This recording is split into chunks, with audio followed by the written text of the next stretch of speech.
Chapter 5. 3 Broken Threads. Sherlock Holmes had, in a very remarkable degree, the power of detaching his mind at will. For 2 hours the strange business in which we had been involved appeared to be forgotten, and he was entirely absorbed in the pictures of the modern Belgian masters. He would talk of nothing but art, of which he had the crudest ideas, from our leaving the gallery until we found ourselves at the Northumberland Hotel. "Sir Henry Baskerville is upstairs expecting you," said the clerk. "He asked me to show you up at once when you came." "Have you any objection to my looking at your register?" said Holmes. "Not in the least." The book showed that 2 names had been added after that of Baskerville. One was Theophilus Johnson and family, of Newcastle; the other Mrs. Oldmore and maid, of High Lodge, Alton. "Surely that must be the same Johnson whom I used to know," said Holmes to the porter. "A lawyer, is he not? Grey-haired, and walks with a limp?" "No, sir. This is Mr. Johnson, the coal owner, a very active gentleman, not older than yourself." "Surely you are mistaken about his trade?" "No, sir. He has used this hotel for many years, and he is very well known to us." "Ah, that settles it. Mrs. Oldmore, too. I seem to remember the name. Excuse my curiosity, but often in calling upon one friend one finds another." "She is an invalid lady, sir. Her husband was once Mayor of Gloucester. She always comes to us when she's in town." "Thank you. I'm afraid I cannot claim her acquaintance." "We have established a most important fact by these questions, Watson," he continued in a low voice as we went upstairs together. "We know now that the people who are so interested in our friend have not settled down in his own hotel. That means that while they are, as we have seen, very anxious to watch him, they are equally anxious that he should not see them. Now, this is a most suggestive fact." "What does it suggest?" "It suggests— Hello, my dear fellow, what on earth is the matter?" As we came round the top of the stairs we had run up against Sir Henry Baskerville himself. His face was flushed with anger, and he held an old and dusty boot in one of his hands. So furious was he that he was hardly articulate, and when he did speak it was in a much broader and more western dialect than any which we had heard from him in the morning. "Seems to me they are playing me for a sucker in this hotel," he cried. "They'll find they've started into monkey with the wrong man unless they are careful. By thunder, if that chap can't find my missing boot there'll be trouble. I can take a joke with the best, Mr. Holmes, but they've got a bit over the mark this time." "Still looking for your boot?" "Yes, sir, and mean to find it." "But surely you said that it was a new brown boot?" "So it was, sir, and now it's an old black one." "What? You don't mean to say—" "That's just what I do mean to say. I only had 3 pairs in the world, the new brown, the old black, and the patent leathers, which I'm wearing. Last night they took one of my brown ones, and to-day they have sneaked one of the black. Well, have you got it? Speak out, man, and don't stand staring." An agitated German waiter had appeared upon the scene. "No, sir. I have made inquiry all over the hotel, but I can hear no word of it." "Well, either that boot comes back before sundown, or I'll see the manager and tell him that I go right straight out of this hotel." "It shall be found, sir. I promise you that if you'll have a little patience it will be found." "Mind it is, for it's the last thing of mine that I'll lose in this den of thieves. Well, well, Mr. Holmes, you'll excuse my troubling you about such a trifle." "I think it's well worth troubling about." "Why? You look very serious over it." "How do you explain it?" "I just don't attempt to explain it.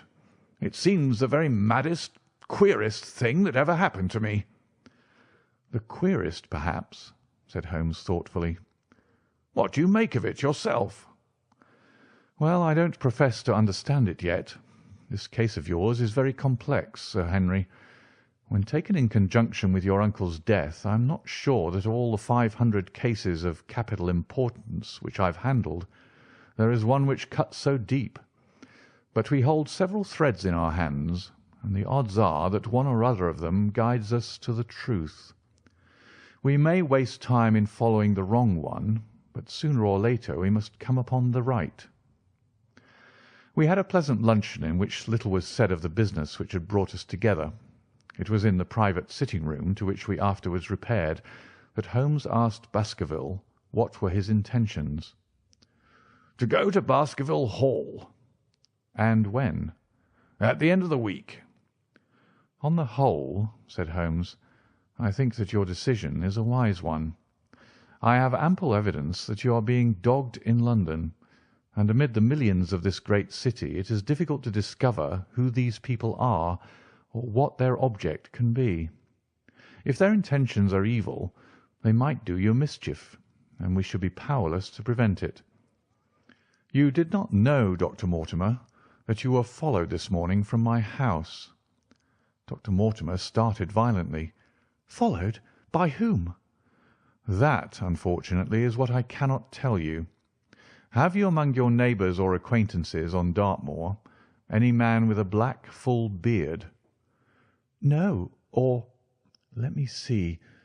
Why, yes, Barrymore, Sir Charles's butler, is a man with a full black beard." "Ha! Where is Barrymore?" "He is in charge of the hall." "We had best ascertain if he is really there, or if by any possibility he might be in London." "How can you do that?" "Give me a telegraph form. Is all ready for Sir Henry? That will do. Addressed to Mr. Barrymore, Baskerville Hall. What is the nearest telegraph office? Grimpen? Very good. We will send a second wire to the postmaster, Grimpen. Telegram to Mr. Barrymore to be delivered into his own hand. If absent, please return wire to Sir Henry Baskerville, Northumberland Hotel. That should let us know before evening whether Barrymore is at his post in Devonshire or not." "That's so," said Baskerville. "By the way, Dr. Mortimer, who is this Barrymore, anyhow?" "He is the son of the old caretaker, who is dead. They have looked after the Hall for 4 generations now. So far as I know, he and his wife are as respectable a couple as any in the county." "At the same time," said Baskerville, "it's clear enough that so long as there are none of the family at the Hall, these people have a mighty fine home and nothing to do." "That is true." "Did Barrymore profit at all by Sir Charles's will?" asked Holmes. "He and his wife had £500 each." "Ha! Did they know that they would receive this?" "Yes. Sir Charles was very fond of talking about the provisions of his will." "That is very interesting." "I hope," said Dr. Mortimer, "that you do not look with suspicious eyes upon everyone who received a legacy from Sir Charles, for I also had £1,000 left to me." "Indeed! And anyone else?" "There were many insignificant sums to individuals, and a large number of public charities. The residue all went to Sir Henry." "And how much was the residue?" £740,000. Holmes raised his eyebrows in surprise. "I had no idea that so gigantic a sum was involved," said he.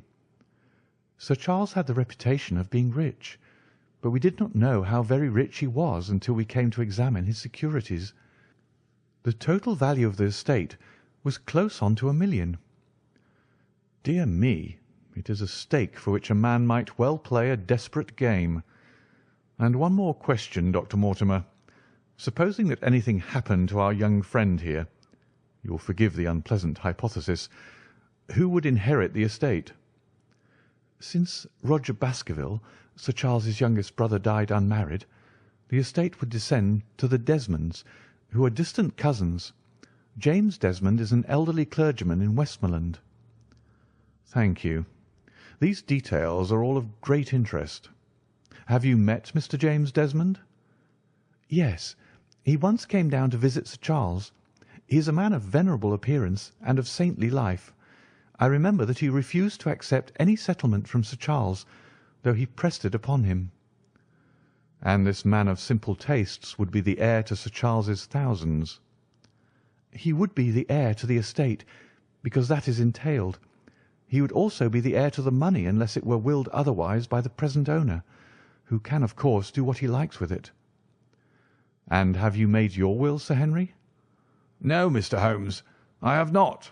I have had no time, for it was only yesterday that I learned how matters stood. But in any case I feel that the money should go with the title and estate. That was my poor uncle's idea. How is the owner going to restore the glories of the Baskervilles if he has not money enough to keep up the property? House, land, and dollars must go together." "Quite so. Well, Sir Henry, I am of one mind with you as to the advisability of you going down to Devonshire without delay. There is only one provision which I must make. You certainly must not go alone." "Dr. Mortimer returns with me." "But Dr. Mortimer has his practice to attend to, and his house is miles away from yours. With all the good will in the world he may be unable to help you. No, Sir Henry, you must take with you someone, a trusty man, who will be always by your side." "Is it possible that you could come yourself, Mr. Holmes?" "If matters came to a crisis, I should endeavour to be present in person, but you can understand that with my extensive consulting practice, and with the constant appeals which reach me from many quarters, it is impossible for me to be absent from London for an indefinite time. At the present instant, one of the most revered names in England is being besmirched by a blackmailer, and only I can stop a disastrous scandal. You will see how impossible it is for me to go to Dartmoor." "Whom would you recommend, then?" Holmes laid his hand upon my arm. "If my friend would undertake it, there is no man who is better worth having at your side when you are in a tight place. No one can say more confidently than I." The proposition took me completely by surprise, but before I had time to answer, Baskerville seized me by the hand and wrung it heartily. "Well, now, that is real kind of you, Dr. Watson," said he. "You see how it is with me, and you know just as much about the matter as I do.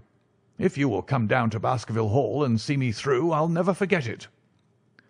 The promise of adventure had always a fascination for me, and I was complimented by the words of Holmes and by the eagerness with which the baronet hailed me as a companion. "I'll come with pleasure," said I. "I do not know how I could employ my time better." "And you will report very carefully to me," said Holmes. "When a crisis comes, as it will do, I will direct how you shall act. I suppose that by Saturday all might be ready." "Would that suit Dr. Watson?" "Perfectly." "Then on Saturday, unless you hear to the contrary, we shall meet at the 10:30 train from Paddington." We had risen to depart when Baskerville gave a cry of triumph, and diving into one of the corners of the room, he drew a brown boot from under a cabinet. "My missing boot!" he cried. "May all our difficulties vanish as easily," said Sherlock Holmes. "But it is a very singular thing," Dr. Mortimer remarked. "I searched this room carefully before lunch." "And so did I," said Baskerville. "Every inch of it." "There was certainly no boot in it then." "In that case, the waiter must have placed it there while we were lunching." The German was sent for, but professed to know nothing of the matter, nor could any inquiry clear it up. Another item had been added to that constant and apparently purposeless series of small mysteries which had succeeded each other so rapidly. Setting aside the whole grim story of Sir Charles's death, we had a line of inexplicable incidents all within the limits of 2 days, which included the receipt of the printed letter, the black-bearded spy in the hansom, the loss of the new brown boot, the loss of the old black boot, and now the return of the new brown boot. Holmes sat in silence in the cab as we drove back to Baker Street, and I knew from his drawn brows and keen face that his mind, like my own, was busy in endeavouring to frame some scheme into which all these strange and apparently disconnected episodes could be fitted. All afternoon and late into the evening he sat lost in tobacco and thought. Just before dinner 2 telegrams were handed in. The first ran, "Have just heard that Barrymore is at the Hall. Baskerville." The second, Visited 23 hotels as directed, but sorry to report unable to trace cut sheet of times. Cartwright. There go two of my threads, Watson. There is nothing more stimulating than a case where everything goes against you. We must cast around for another scent. We still have the cabman who drove the spy. Exactly. I have wired to get his name and address from the official registry. I should not be surprised if this were an answer to my question. The ring at the bell proved to be something even more satisfactory than an answer, however, for the door opened and a rough-looking fellow entered who was evidently the man himself. "I got a message from the head office that a gent at this address had been inquiring for number 2704, said he. "I've driven my cab this 7 years and never a word of complaint. I came here straight from the yard to ask you to your face what you had against me."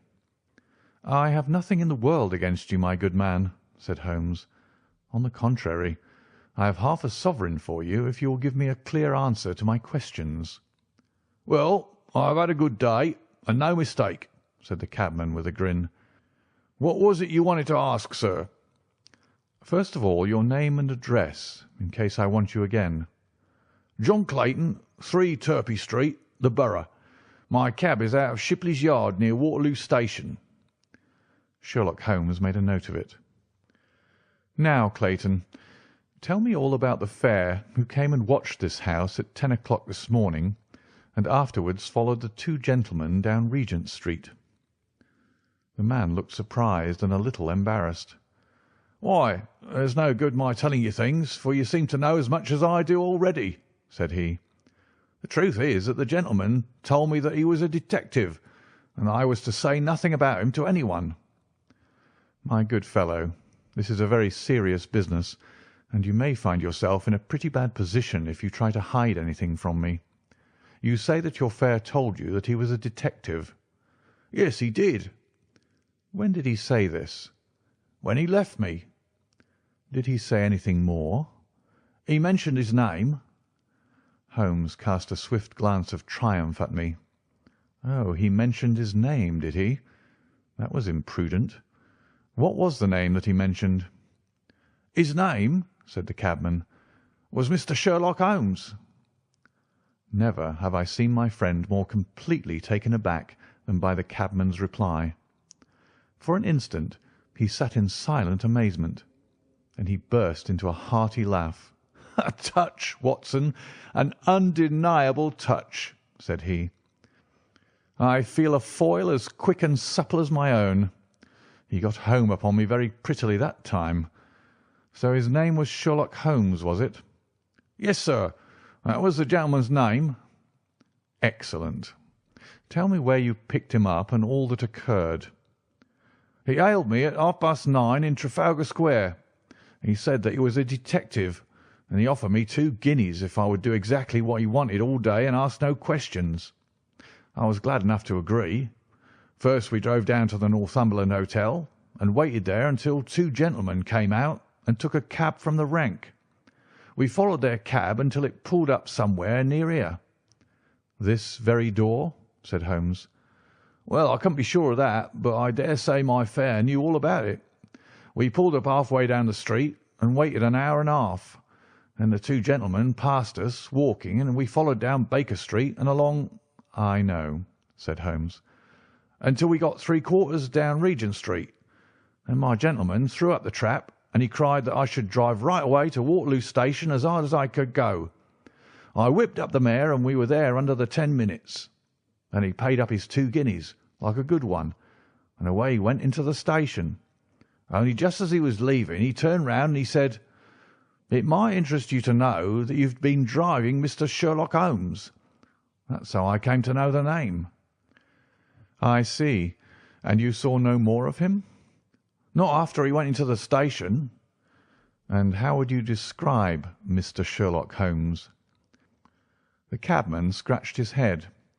"Well, he wasn't altogether such an easy gentleman to describe. I put him at 40 years of age, and he was of a middle height, 2 or 3 inches shorter than you, sir.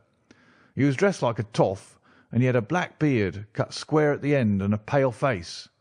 I don't know as I could say any more than that. Colour of his eyes? No, I can't say that. Nothing more that you can remember? No, sir, nothing. Well, then, here is your half-sovereign. There's another one waiting for you if you can bring any more information. Good night. Good night, sir, and thank you. John Clayton departed chuckling, and Holmes turned to me with a shrug of his shoulders and a rueful smile. Snap goes our third thread, and we end where we began, said he. The cunning rascal! He knew our number, knew that Sir Henry Baskerville had consulted me, spotted who I was in Regent Street, conjectured that I had got the number of the cab and would lay my hands on the driver, and so sent back this audacious message. I tell you, Watson, this time we have got a foeman who is worthy of our steel. I've been checkmated in London. I can only wish you better luck in Devonshire, but I'm not easy in my mind about it. About what? About sending you. It's an ugly business, Watson, an ugly, dangerous business, and the more I see of it, the less I like it. Yes, my dear fellow, you may laugh, but I give you my word that I shall be very glad to have you back safe and sound in Baker Street once more.